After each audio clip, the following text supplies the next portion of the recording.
शीजान खान पुलिस की हिरासत में है तो निशा शर्मा मामले में कुछ लोगों को Sheezan marhumba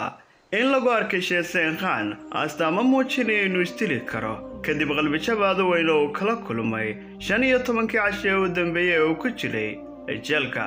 cadaawada hooyada Tunisha Sharma ay u qabtaa aktarkan Sheeseen Khan oo gabi ahaanba ku kalifi karta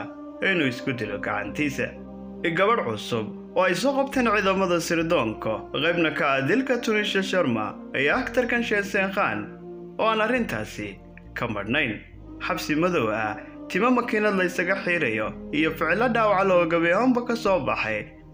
dilka atarshada da'da yar ee Tunisha Sharma oo dhimatay 24 bishiina dhaaftay ee December sanada 2022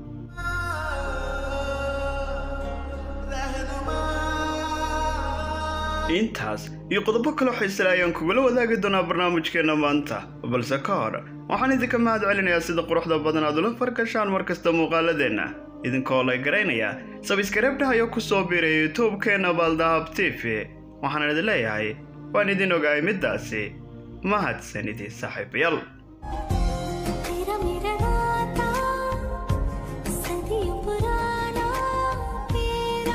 waxay ahayd 24 bishiina dhaaftay ee December sanada 2022 markii ay si lama filaan ah isu daldashay mid ka mid ah tarashadii lagu jeclaa Bollywood-ka khaasatan dhanka serious iyo musalsalaadka Hindiga gabadha loo yaqaano Tunisha Sharma aktaradan oo markaas gacanta ku haysay duubista filimka joogtana goobta ay shaqadu ka socotay ayaa maroon dalbatay inay musqusha gasho amaba waxa loo yaqaano suuliga saacad kadib markii la raagsaday gabi ahaan ay soo bixi weysay ayaa lagu soo jabiyay musqushii balse waxa la arkay nasiib xumo iyadoo daldalan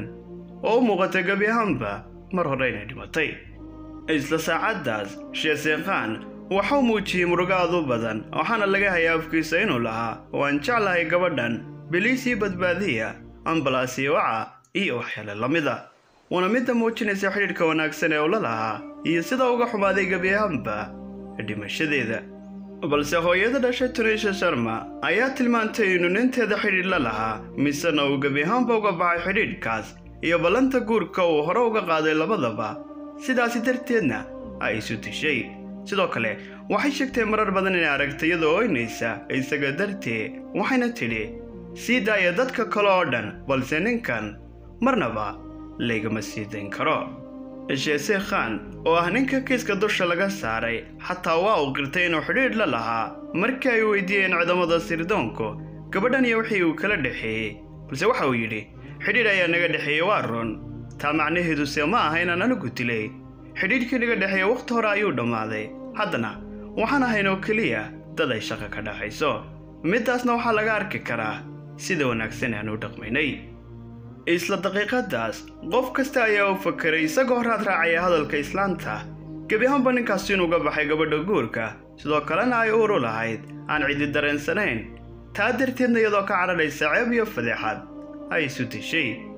balse baadhis badan ay ku sameeyeen dhakhaatiirtii waxay sheegeen inaanay wax uura lahayn sidoo kalena ay beri ka tahay arrinkaasi intaas waxaan odhan karnaa hore ayaan ugaga soo hadlay barnaamijkeennii hore balse hadda muxuu yahay arrinka cusub dilka laga sheegaya gabi ahaanba ninka leedo Sheeseen Khan iyo sheekooyinka cusub ay soo saareen ciidamada sirdoonku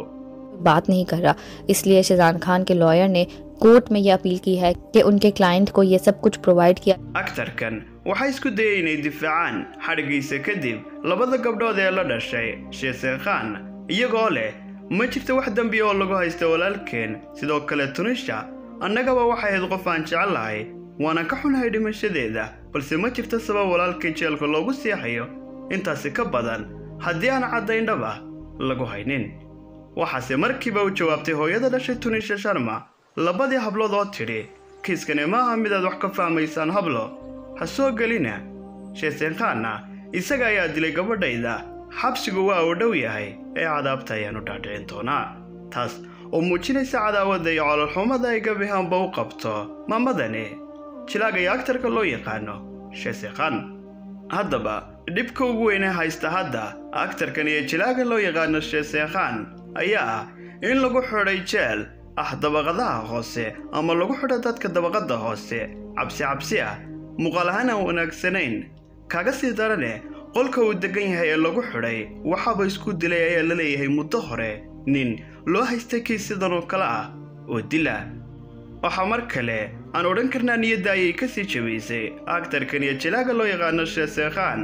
markii loo sheegay in laga xiiri doono timaha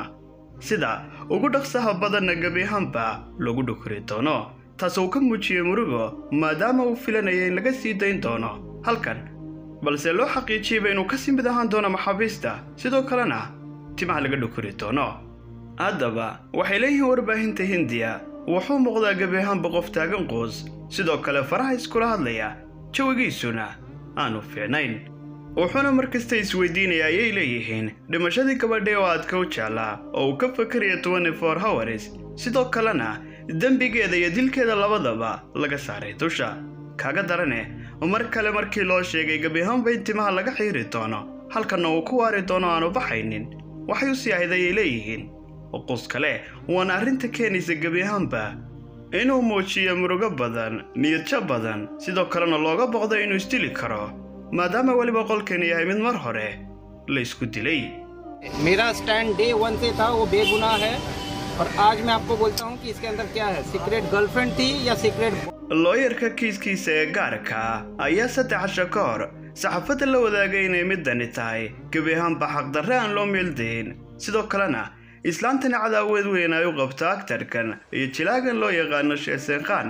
dhimashada inanteediina ay ka jarayso maadaama ay gebi ahaanba ogeyd xidhiidhka ka burburay ee ka dhexeeya labadooda, midan oo niyadjab gebi ahaanba ay u filaysay inay isu dishay. mar kale looyarku wuxuu tilmaamay gebi ahaanba ninkani maadaama uu ka soo jeedo faamil muslim ah sidaas darteed in loogu sii hayo jeelka, balse haddii uu ahaan lahaa aktar kale ama qof kale oo ka soo jeeda hinduuga amaba haysta diinta kiristaanka iyo hinduuga in la sii dayn lahaa mar hore. waxaasoo dhan bedelay markii ciidamada sirdoonka ay soo saareen moobilkiisa cid kasta oo kala hadlay hadda ka hor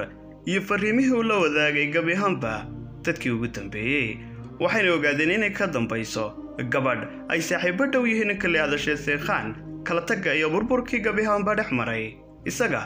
iyo Tunisha Sharma, taasoo fariimahan qurux badnayn u kala gudbisay labadooda sida ay xaqiijiyeen. Tunisha Sharma si la mid ah waxay fariimo badan oo calaacala u soo dirtay Sheekhaan, balse kama uu jawaabin dhammaanba fariimahaasi, taasoo kiiska ku sii kordhinaysa jilaagan sababina karta gebi ahaanba inuu ku sii jiro muddo dheer xabsiga iyo jeelka. ilaa haddana waxay ciidamada sirdoonku ku howlan yihiin gabadhaasi iyo qaabka ay ku soo dhex gashay labadan aktar iyo jilaayada Tunisha Sharma iyo ninka loo yaqaano Sheekhaan.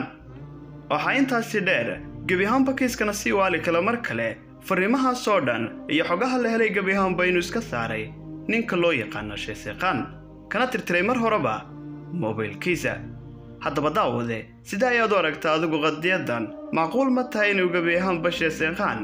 ka dambeeya dhimashada Tunisha Sharma? ma laga yaabaase inay isku dhufatay gabadhaasi oo ay jirto gebi ahaanba arrin ka dambaysa dilka Tunisha Sharma? fikirkaaga qaabkaad u aragtay sheekadan, muuqaalkaad jeceshay inaan ku xijino midkan intaba igula wadaag qaybaha hoose ee comment sectionka. hana ilaawin inaad like garayso muuqaalka, subscribe si aad u hesho muuqaalka xiga midkan oo aan hubayn u leeyahay xiise gaar ah, lana wadaag saaxiibada xiiseynaya muuqaalkan iyo kuwa kale oo la mid ah intaba. mahadsanid.